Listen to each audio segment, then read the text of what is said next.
Estamos aqui, pastor Anderson e eu, mais uma vez, começando o novo trimestre da escola dominical, com a lição da carta aos Efésios. Pastor Anderson, suas saudações iniciais. Pai do Senhor Eli, Paz do Senhor. Pai do Senhor a você que nos ouve, a você que nos assiste, e agradecemos a Deus, por esta oportunidade tão ímpar, tão importante, de nos dar condições, vida, saúde em tempo de crise, mundialmente na área da saúde, nos dar saúde para estarmos aqui cooperando mais uma vez com a Escola Bíblica Dominical, levando até você uma mensagem de fé, que dentro desse trimestre que se inicia agora, se tudo tivesse transcorrendo, no próximo domingo estaríamos em salas de aula estudando a primeira lição, que vamos falar sobre a rainha das cartas, professor Eli, considerado por os maiores pensadores a rainha das cartas paulinas,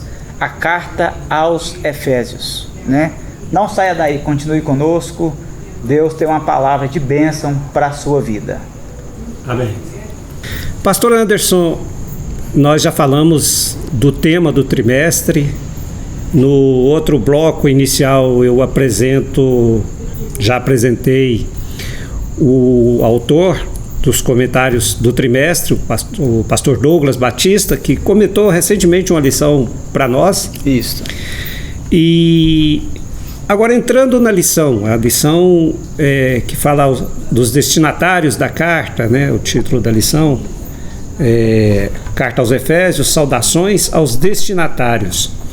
A primeira coisa que nós precisamos saber é sobre a autoria da carta, é o tópico 1 da nossa lição, e eu gostaria que você abordasse aí a autoria, a assinatura apostólica,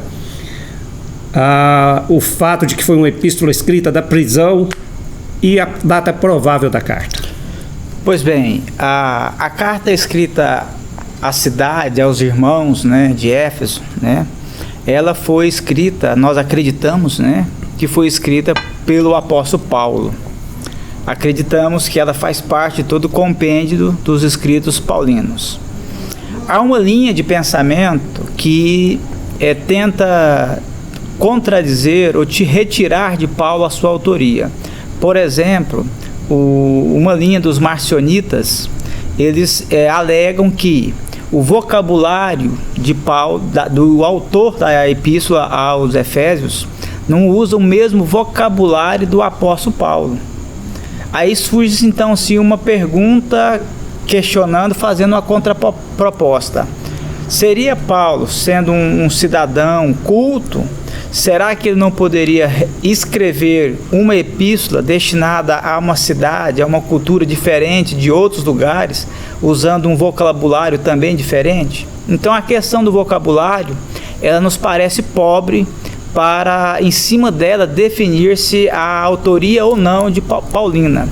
Mas os grandes pensadores, tanto quando você analisa a questão, o contexto histórico, de data histórico e o contexto que se vivia, acredita-se dar o crédito ao apóstolo São Paulo como o autor também dessa carta.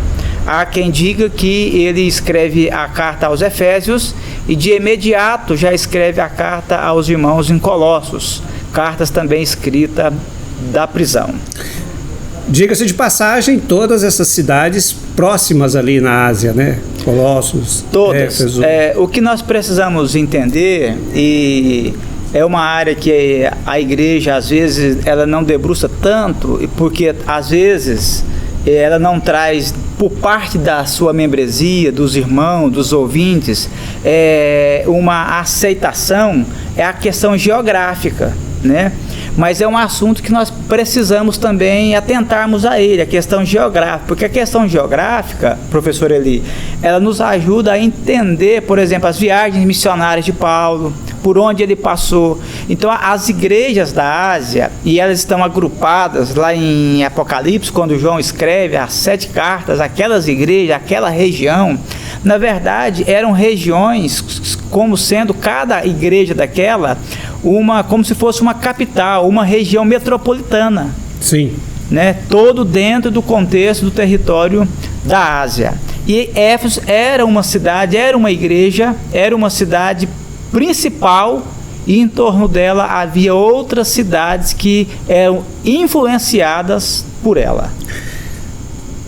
Você falou da autoria paulina, falou da assinatura apostólica, porque a discussão dos autores, foi Paulo, não foi? Uma linguagem simples, porém profunda. Sim. E agora é uma epístola escrita desde Roma, desde da prisão.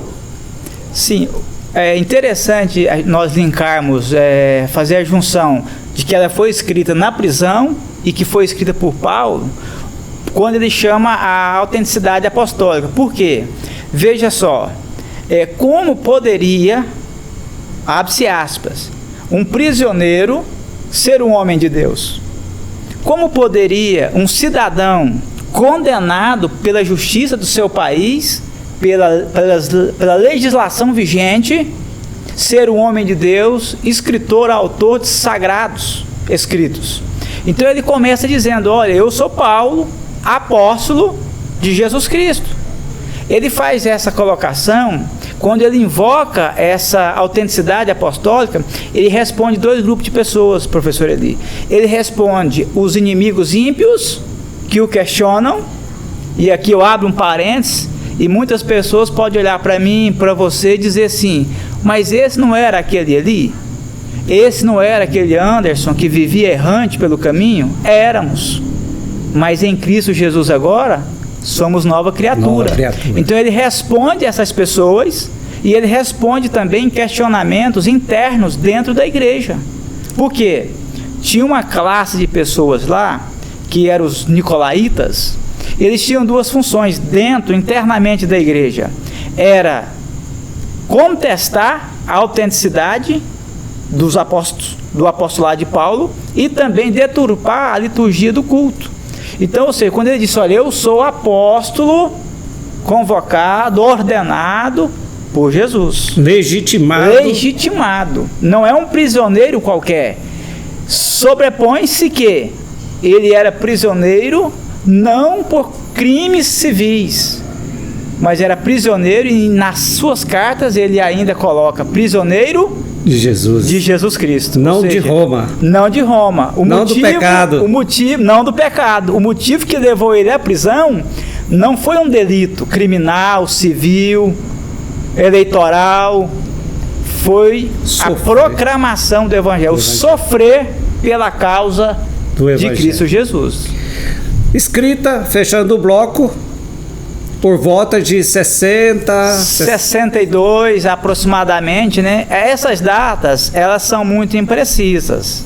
Há quem diga que nós podemos ter o bom senso de 5 anos a mais, 5 anos a menos, mas acredita que de 60 a 62, já no Império Romano, sob Domiciano, o grande imperador, fora escrito. Ele estava preso, e da sua cela ele escreve essa carta e envia essa carta a essas igrejas, dentre elas a de Éfeso. Muito bom.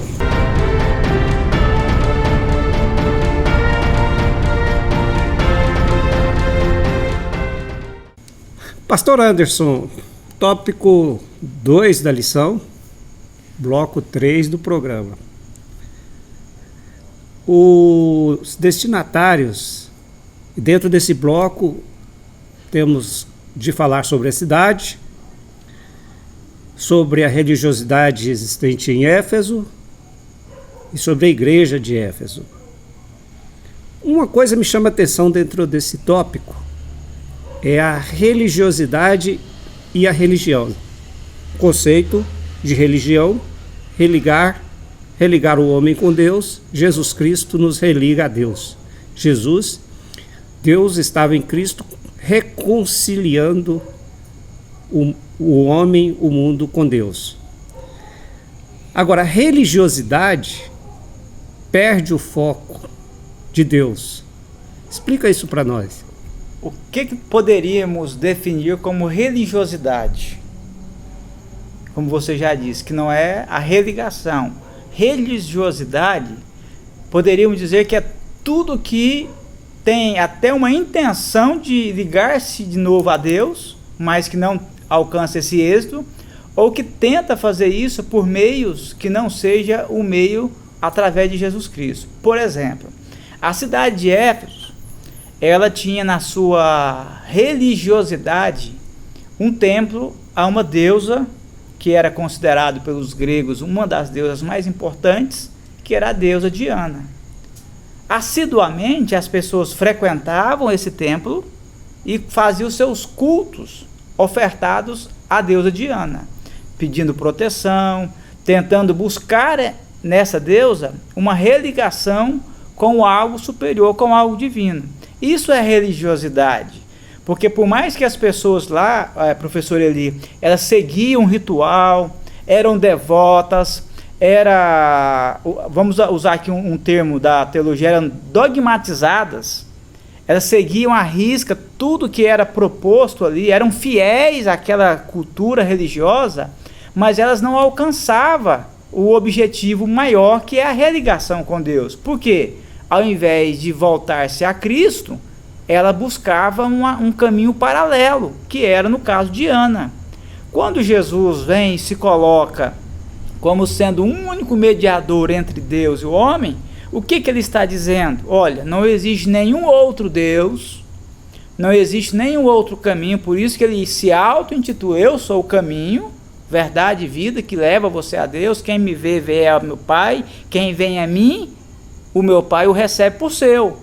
Então o que Jesus estava querendo dizer? Olha, não, fora de mim não há outro caminho, não há como religar. Tudo que você faz fora do caminho chamado Jesus, você tenta chegar a uma cidade que você nunca vai chegar. O seu destino não está garantido. Então eles tentavam religar através da religiosidade.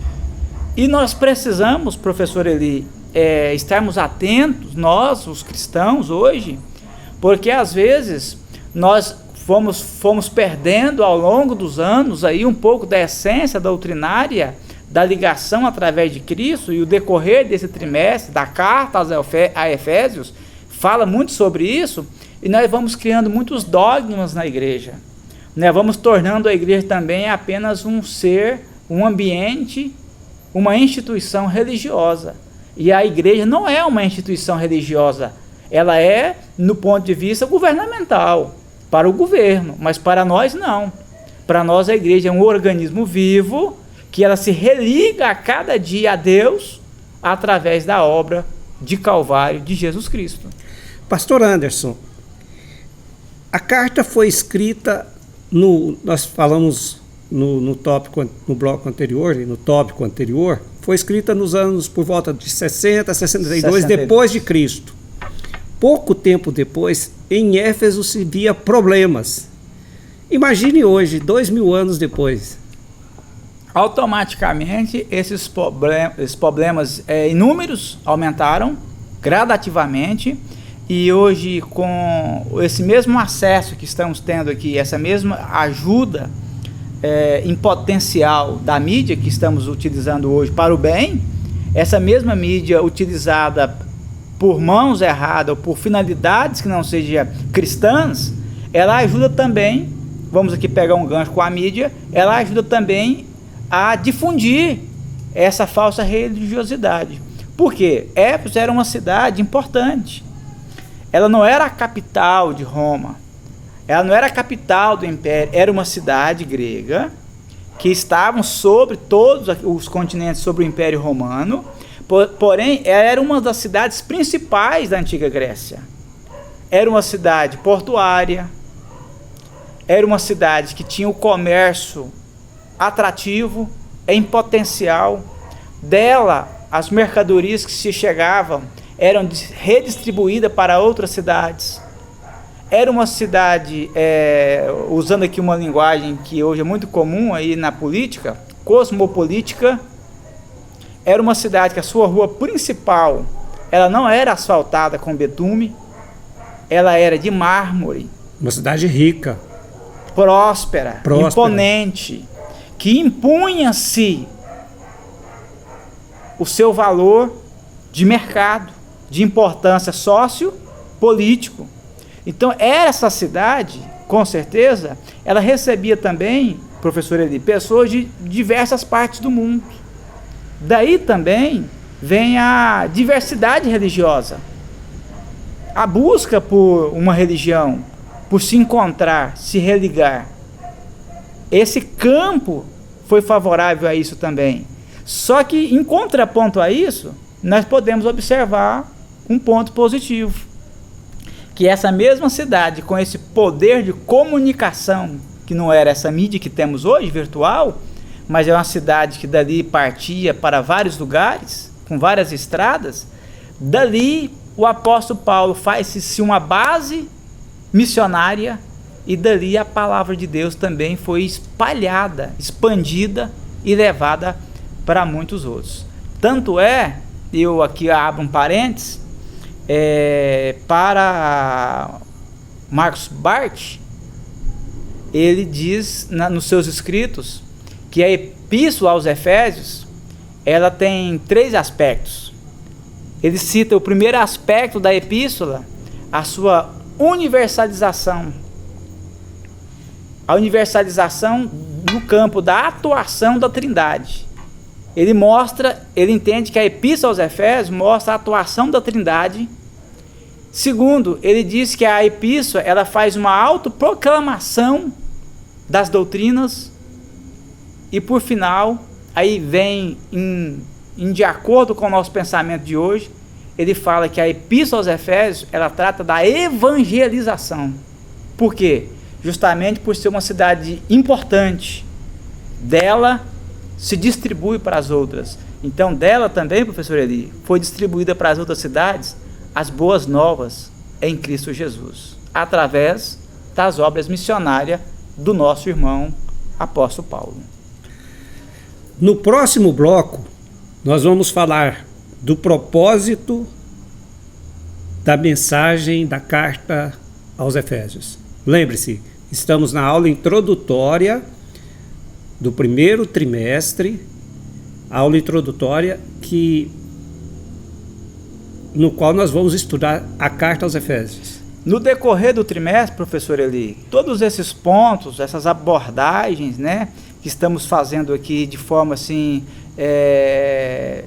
analítica, ela vai ser estudada sistematicamente, pormenorizadamente, dentro de cada capítulo, de cada lição. Tudo isso vamos voltar a falar. Em cada lição, vamos pontuar parte a parte de cada lição, de cada assunto desse.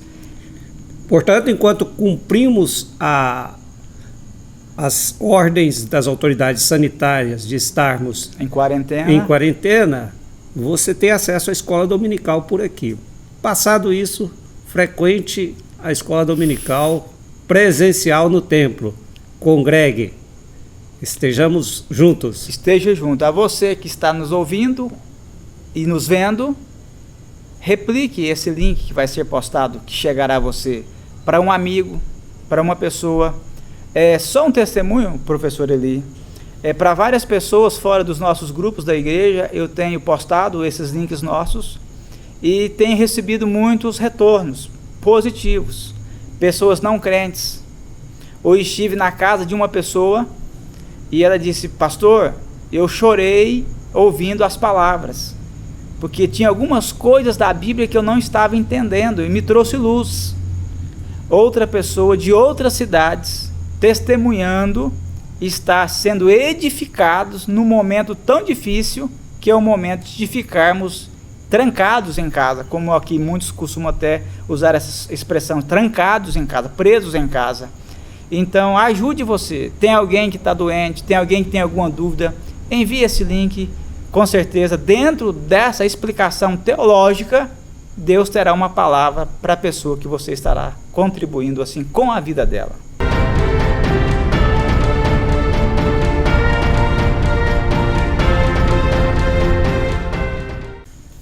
Pastor Anderson, abrindo aí o bloco 3, na verdade o bloco 4 do programa e o tópico 3 da lição. Nós vamos ver o propósito e mensagem, que é o título desse tópico 3. E inicialmente nós vamos falar nesse bloco, nesse tópico, sobre o propósito da carta aos Efésios. Qual que era o propósito quando Paulo escreve? A igreja de Éfeso, e quando se fala igreja, nós precisamos voltar até o vocábulo no original, eclésia, né? Tirado para fora, né? De fora para dentro, tirado de fora para dentro para um novo sistema, agora como pessoas novas.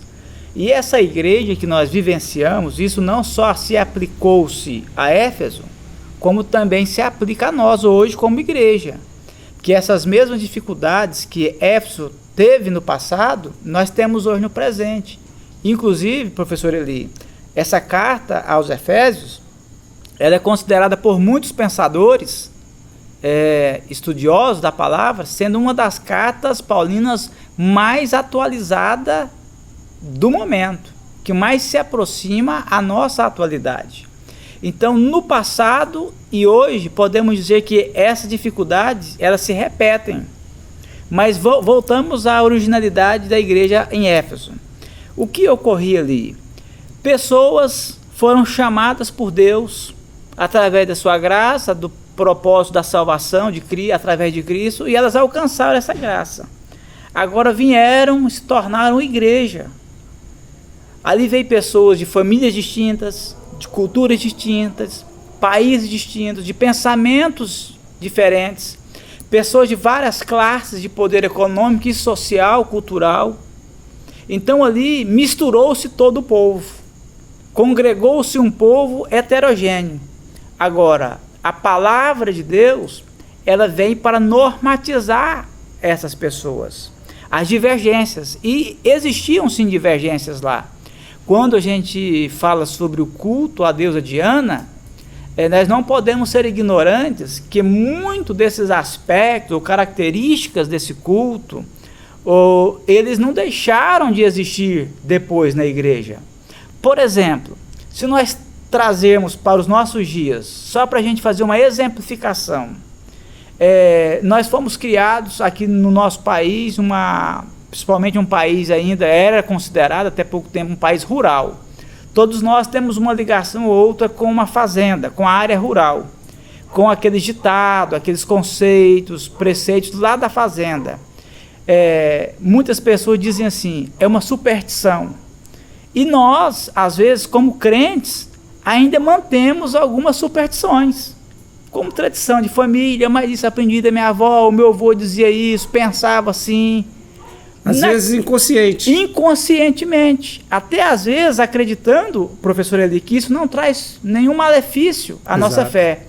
No tocante à igreja de Éfeso, muitas dessas superstições, desses dogmas que eram praticados na religiosidade do templo de Diana, esses irmãos nossos trouxeram consigo e tiveram dificuldade de deixar isto. Por outro lado, temos os nicolaítas, que uma das funções deles era deturpar o que? O culto. E aonde que eles deturpavam o culto? É que o culto da igreja da graça, a igreja pós-Cristo Jesus, o culto agora não é em torno mais à liturgia judaica, aos elementos, à pia, ao holocausto, a todo aquele rito cerimonial. O culto agora se desenvolve totalmente e direcionalmente em torno de Jesus Cristo. Jesus Cristo é o pilar central do culto. Então o que acontece? Os nicolaítas tentaram deturpar de que forma? Tirando a mensagem de Cristo do centro do culto. E nós precisamos ter esse cuidado, professor Eli. Por quê?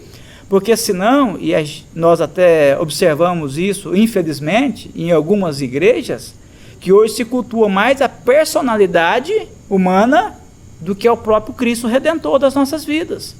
Então, quando o propósito vem mostrar o quê? Que ali é uma igreja imperfeita, divergente, mas que ela precisa ter uma unidade. E no decorrer do trimestre, nós vamos voltar a falar sobre o assunto, mas o apóstolo Paulo apresenta a igreja usando um exemplo muito simples e claro, de um corpo humano, onde ele apresenta Jesus sendo o cabeça do corpo e todos nós, igreja universal espalhada, como sendo a composição de um único corpo. Aliás, pastor Anderson, a simplicidade Essa carta ela é complexa e simples ao mesmo tempo. Ela é complexa porque ela traz verdades profundas escritas de uma forma clara, objetiva. Tanto que nós recomendamos aos nossos ouvintes a leitura da carta aos Efésios, que é uma carta pequena, 7 capítulos. 6 capítulos. E no qual você vai ter o contato com verdades profundas como essa que você citou agora, né? O exemplo do corpo. Então, qual que era o propósito de Paulo? Era mostrar, Eli, você tem um pensamento divergente do Anderson, mas vocês fazem parte de um corpo só. O que liga vocês é algo comum. O que liga vocês não é algo divergente. O que fez vocês se tornarem igreja, voltando para dentro da essência da carta de Efésios, o que fez vocês agora reunir-se para ofertar um culto a Deus, não é a diversidade, mas é algo comum, Cristo Jesus, a salvação através de Cristo. Ou seja, o membro depende do outro membro. Nós estamos aí com o coronavírus, né, atravessando essa fase. Um vírus ataca a parte respiratória do ser humano, ataca os pulmões. O pulmão não é importante? Claro, sem os pulmões nós morremos. Mas o pulmão é mais importante que o coração? Não. Então, quando Paulo utiliza de forma didática, na sua pedagogia de ensinador, ele que era um grande pensador, ele utiliza desse exemplo tão simples, mas como você diz, tão profundo, ele disse, olha, você é o pulmão do corpo, você é o pé, você é a mão, mas você é importante. Em grau de importância, vocês têm o mesmo grau de importância. Às vezes você desempenha uma função, o outro desempenha uma outra função, mas a importância, a celebração de importância, ela é igual. E o propósito, a finalidade dessa celebração de importância é o quê? Exaltar e tributar a Deus a adoração, o louvor a que ele é devido. Então aí vem o propósito central da carta, a unicidade e a unidade de um corpo, de uma igreja universal. Daí vem a expressão, unidos pelos laços do Calvário. Está se falando muito na China, né? Devido ao coronavírus. Mas vamos imaginar que lá na China tem um chinês, e esse chinês ouviu a pregação do Evangelho, professou a fé em Cristo Jesus. Lá do outro lado do mundo, ele está ligado comigo e com você que nos assiste, que nos ouve, através dos laços do Calvário. E aí, pastor, você acabou de citar o conceito da Igreja Universal. A Igreja Universal é a Igreja unida pelos laços do Calvário em todos os tempos. Ela não está circunscrita à geografia, ela não está circunscrita a uma denominação. Já a igreja local são as reuniões dos irmãos em torno de um congregar em um mesmo lugar. Então, igreja local é uma coisa, igreja universal, a universal é a igreja em torno de Cristo Jesus. O conceito de igreja unida pelos laços do Calvário. Tanto é que, voltando lá no primeiro ponto da autoria da carta, muitos eruditos questionam se essa carta foi escrita realmente à cidade de Éfeso. Exato. Porque ela traz uma mensagem universal. Universal. Né? Não apenas para a cidade. Sim. Né? Mas o que nós acreditamos? Como era uma cidade cosmopolita e que tinha pessoas de características diversas universais, regiões, né? Como se fosse hoje Nova York, dentro do Brasil, Brasília. Brasília, né? uma cidade recebe cosmopolita. pessoas de todos os estados, do mundo todo, né? Então, ou seja, quando eu falo a Brasília, eu estou falando a todo mundo. A uma universidade. Então a mensagem, ela foi direcionada à igreja em Éfeso, só que o teor, o propósito dessa mensagem, já cumprindo o que Jesus tinha dito lá atrás, da universalização das boas novas, dali ela se espalha e se tornou uma mensagem universal a todos os povos e nações. Amém.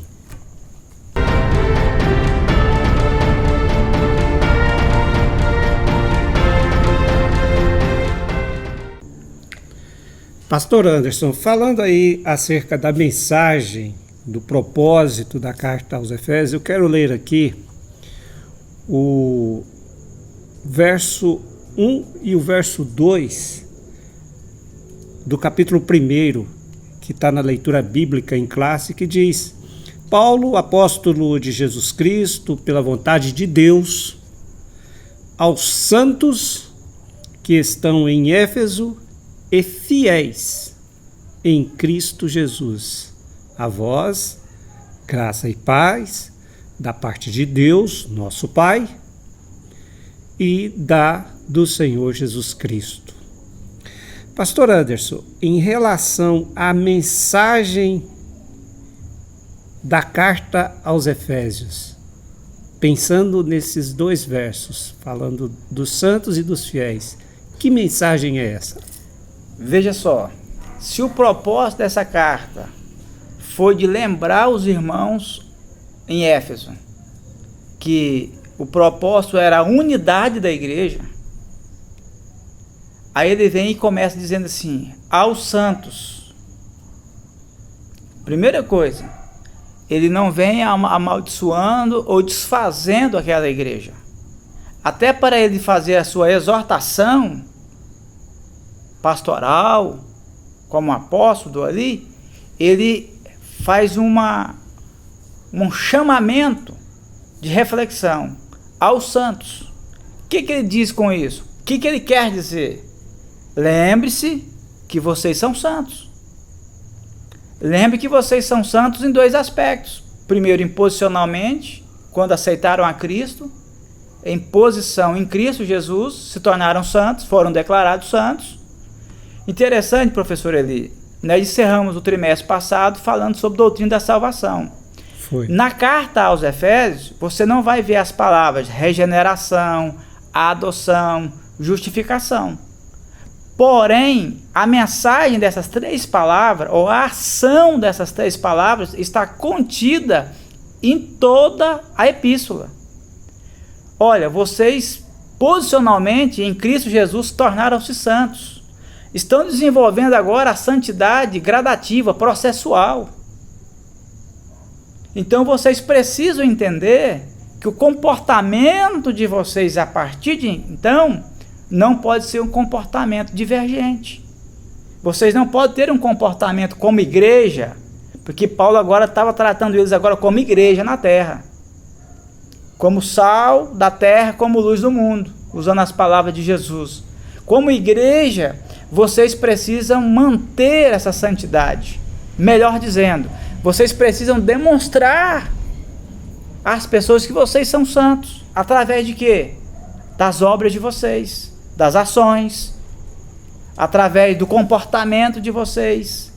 E quando se fala em santidade, professor Eli, principalmente no nosso meio pentecostal, muitas pessoas, elas deturpam um pouco a singular realidade da expressão ser santo ou santificação. Santificação nada mais do que se aproximar de Deus e afastar cada dia do pecado. Aí as pessoas têm um mau hábito maléfico de tentar medir essa santidade. Não, se o irmão está no culto, ele dá glória a Deus mais alto, é mais santo. Se ele fala mais línguas estranhas do que outro, ele é mais santo. O apóstolo Paulo até chegou a dizer: olha, se for para falar língua estranha, se a questão for esta, eu sou o homem que mais falo línguas estranhas. Então não se pode medir essa santidade. Mas aí vem a pergunta, e como que você mede a santidade? Se é que podemos fazer isso. Mas o que Paulo queria dizer, olha, vocês precisam evidenciar para a sociedade ímpia essa santidade como igreja. Porque a igreja tem que ser o diferencial. A sociedade tem que olhar para a igreja e enxergar em nós que nós não coadunamos, não concordamos, não praticamos e nem apoiamos tal prática que leva o homem a se afastar de Deus através do pecado. Então, de que forma que nós... E Paulo responde. Quando ele escreve aos irmãos Gálatas, no capítulo 5, no versículo 22, ele fala sobre os frutos do Espírito Santo. Mas antes dele falar dos frutos do Espírito Santo, ele fala de inveja, dissensões, intrigas, porfia. Ele dá lá uma série de listas, uma relação de práticas e comportamentos que não se deve viver. E a igreja de Éfeso, ela estava entrando por esse caminho.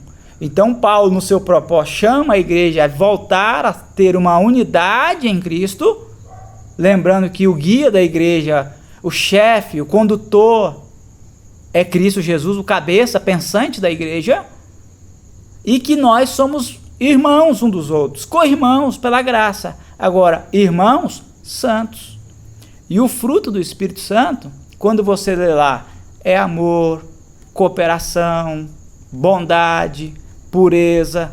Quando você lê a listagem das características do fruto do Espírito Santo, ou seja, características daquilo que o Espírito Santo gerou em nós.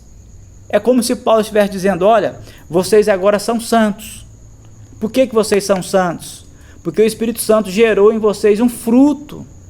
E esse fruto é de amor, de compreensão, de fidelidade, de bondade. Ele vai descrevendo. De amabilidade. Inclusive, a amabilidade com as almas que estão lá fora. Lembrando-nos que elas têm o mesmo valor do que nós. Para o aspecto da salvação, da obra redentora de Cristo. Então é isto, é esses frutos. É como se Paulo estivesse dizendo, vocês não precisam me apresentar os dotes de vocês. Vocês não precisam me apresentar aquilo que vocês sabem fazer de bom no culto. Vocês precisam apresentar para Deus os frutos do Espírito Santo. Vocês apresentando isto, vocês tornam-se uma igreja santa.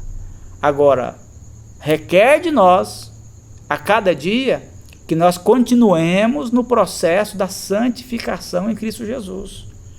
Aos santos e fiéis. Por que santos e fiéis? Processual, gradativamente. Fiéis a quê? Fiéis a Cristo Jesus. Fiéis à origem. Qual que é a origem da igreja? Jesus. Quando diz fiel a Cristo, fiéis, sendo fiéis aos princípios rudimentares da fé cristã. O texto está dizendo o quê? Que nós precisamos voltarmos a sermos fiéis ao que a palavra de Deus nos ensina acerca de Cristo, que é a profissão de fé, constituinte de quê? Agora da igreja. Como na introdução falamos, igreja agora composta por pessoas de diversos lugares, classes sociais, culturas, mas que agora está unida em torno, como corpo, em torno de Cristo. A carta do apóstolo Paulo aos Efésios foi escrita, nós falamos, no ano 60 a 62. Passados-se 30 anos,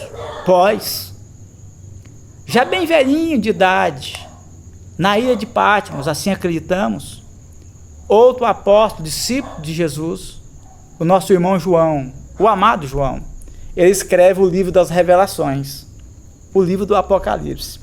No livro do Apocalipse, ele escreve tudo acerca da escatologia.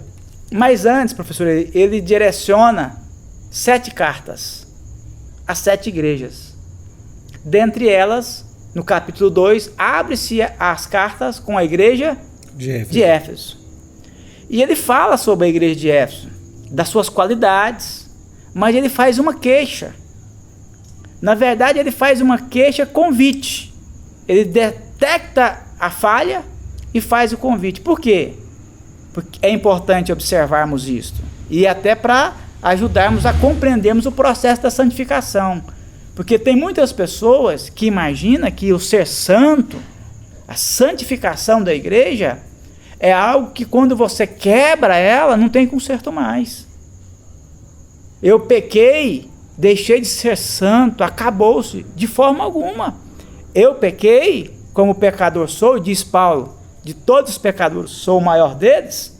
Eu pequei, diz a palavra, Jesus eu tenho como meu advogado. Enquanto houver, até então, enquanto não houver o arrebatamento, ele advoga as nossas causas. Então eu pequei hoje, quebrei, feri a santidade de Deus, o que eu preciso fazer? Voltar, recobrar o juízo, a consciência, mudar a direção do meu caminho e voltar ao processo da santificação. É o que Jesus atesta para a igreja de Éfeso, lá na carta do irmão João. O que ele diz? Volta-te ao primeiro amor. Por quê? Eles se tornaram infiéis. A fidelidade está ligada ao princípio da fé, ao princípio da profissão de fé. Então eles deixaram de ser fiéis àquilo que eles professaram um dia. Um Jesus Cristo encarnado, morto, ressuscitado, que está por prestes a voltar e buscar a sua igreja. Então Paulo disse, além de santos, nós somos fiéis. Fiéis é que a doutrina dos apóstolos é em Cristo Jesus. O que tem que nos nortearmos aqui como igreja, e é isso que vai nos fazer a manter a nossa unidade em torno de Cristo, é essa nossa fidelidade. Depois o apóstolo Paulo escreve sobre esse assunto, e ele chega a dizer, se nós formos fiéis, Deus continua fiel. Se formos infiéis, ele continua fiel. Mas não mostrando que nós podemos mudar de lado, mostrando que a fidelidade de Deus permanece. E a fidelidade de Deus permanece, e de que forma, professor Eli? Ele demonstra essa fidelidade permanente em nós, através da sua graça. Agora, cabe a nós, do outro lado da mesa, entendermos que essa fidelidade dele é permanente e que eu preciso também ser fiel ao princípio. Então aí João, de Éfeso, aqui de Paulo, no ano 60, já estamos no ano 90, aí João disse, volta ao primeiro amor. Abre parênteses, fazendo isso aqui, parafraseando, né, é um termo que os teólogos gostam de usar, parafraseando o texto de João, é como se João estivesse dizendo assim, olha, volta naquilo que o apóstolo Paulo ensinou para vocês, a manter a santidade em unidade através dos frutos do Espírito Santo. Por quê? Porque vocês precisam ser uma igreja de fiéis. Esta é a mensagem. Esta é a mensagem da epístola, da qual nós vamos desdobrá-las ao longo do trimestre. Muito bem. Permaneça aí, porque no próximo bloco nós teremos a conclusão da lição.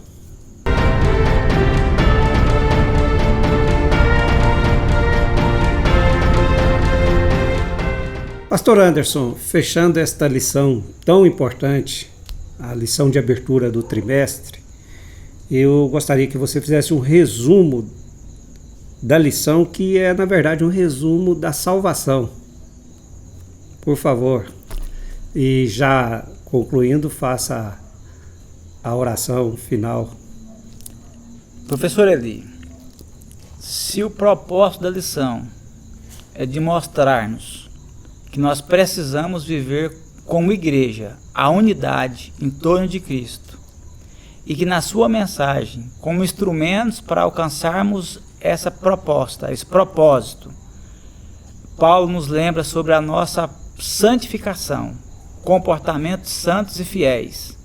Agora, nós não vamos conseguir, nenhum homem consegue completar esse ciclo, senão através e pela graça de Deus. Então vamos fechar esse pensamento nosso com a graça de Deus, que está presente em toda a epístola de Paulo. Tanto é que no versículo 1 e 2 que você leu, ele disse graça e paz nas suas saudações, ele faz questão de evidenciar a graça de Deus. Por que a graça, professor Eli? Porque a graça, ela tem dois aspectos. Primeiro aspecto, para os ímpios, ou para mim e você, para nós, que outroramos estávamos. Porque quando Paulo escreve que todos nós pecamos e destituídos fomos da glória, da presença, da comunhão de Cristo, lá no pecado de Adão, nós agora perdemos a comunhão com Deus. Essa graça, que é o favor imerecido de Deus aos homens, ela veio nos dar uma nova oportunidade. Então a nós outros todos recebemos essa nova oportunidade, que a graça nos ofertou. Por isso ele escreve, e vós sois salvos pela graça, pela fé em Cristo Jesus. Isso não vem de vós, é através da fé, é através da graça. Graça, a bondade, a misericórdia, o amor de Deus manifestado. Eu disse há pouco que a fidelidade de Deus, ela é demonstrada ao homem através da graça de Deus. Ela vem com esse primeiro aspecto, mas ela vem também com o segundo aspecto, para agora a igreja interna, para a igreja de Cristo. Agora ela vem como instrumento nivelador. Isso é importante, e às vezes até pouco falado em nosso meio. O escritor aos Hebreus, ele escreve dizendo assim, que para Deus, todos os homens estão nus e patentes aos seus olhos, demonstrando a nós duas verdades. Primeira verdade, que de Deus nada se esconde, nada se oculta, e dizendo que perante Deus somos todos iguais. O branco, o preto, o rico, o pobre, o asiático, o chinês, o japonês, o brasileiro, o europeu, o africano. Somos todos iguais. Pecadores que necessitam de um perdão. E a graça vem para isso. Agora, como igreja, a graça vem para nivelar. Nivelar quem, professor Eli? Os santos. Por quê? A igreja de outrora, a igreja dos primórdios, também tinha essas deficiências que temos hoje, de alguém querer entender ou se achar mais santo do que o outro, de que o seu processo de santidade é melhor do que o do outro. Então a graça de Deus vem e nivela os santos da casa de Deus. Quando Paulo diz, olha, vocês são um corpo, são uma unidade, ele está dizendo, vocês são de tamanho e importância igualitários para Deus. O que vale um, vale o outro. Aquilo que Deus se alegra em João, se alegra em Maria. Mas o mesmo pecado que João comete e que faz entristecer o coração de Deus, se Maria cometer, entristece da mesma forma. Então é uma graça que nos dá uma oportunidade de comunhão e é uma graça que nos nivela, nos coloca tudo igual.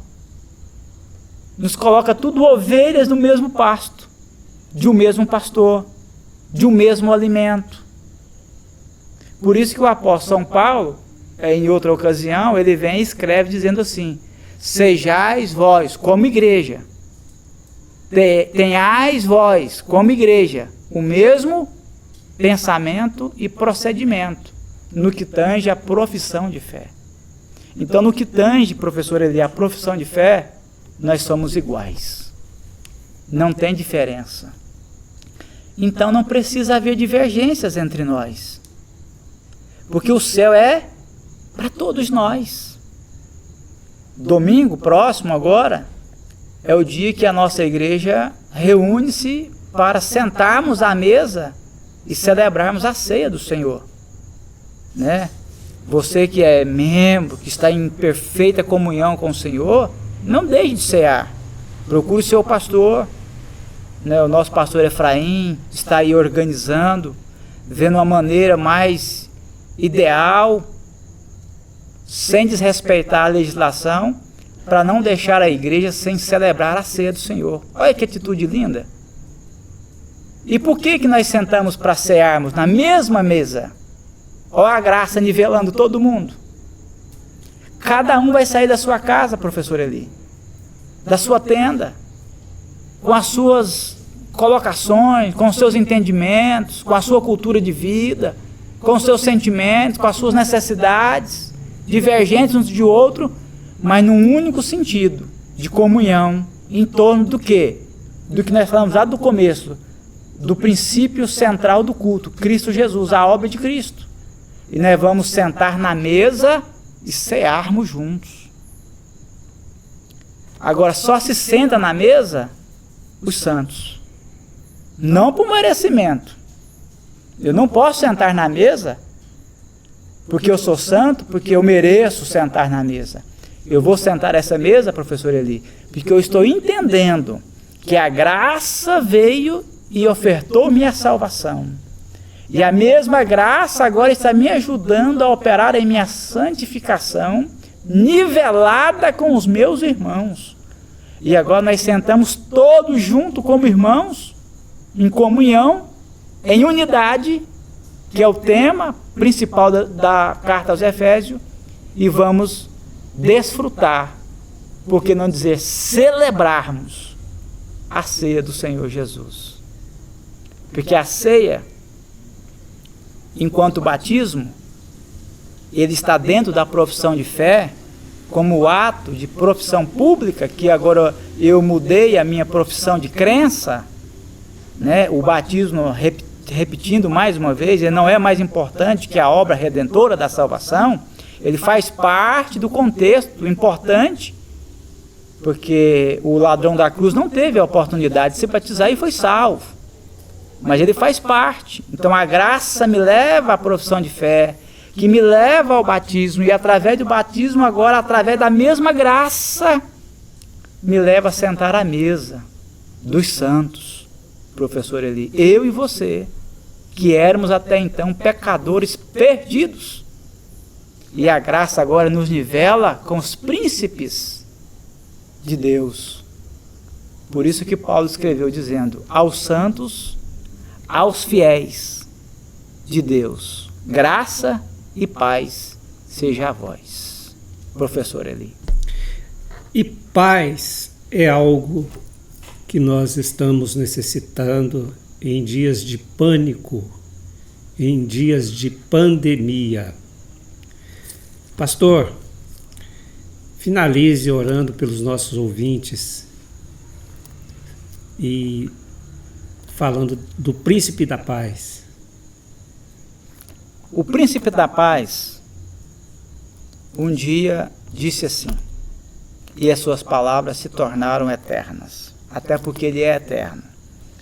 Ele disse assim, no mundo vocês terão aflições. Tem muitas igrejas por aí, professor Eli, eu acho que o momento é oportuno para se dizer isto, não é o caso da nossa,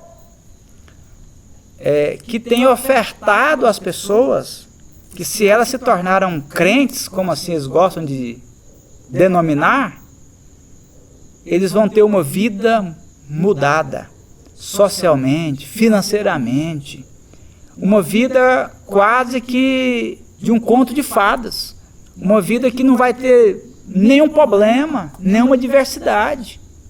E a profissão de fé cristocêntrica não nos diz isto. Salomão escreveu, goze, aproveite os dias da bondade, porque haverá dias da diversidade. Dia da bonança e o dia da adversidade. E Jesus disse, olha, em mim vocês vão ter vida e vida em abundância, nesta terra e no porvir. Mas a vida abundante aqui, ela não nos isenta dessas coisas. O porquê disso, professor Eli? E não foge da lição.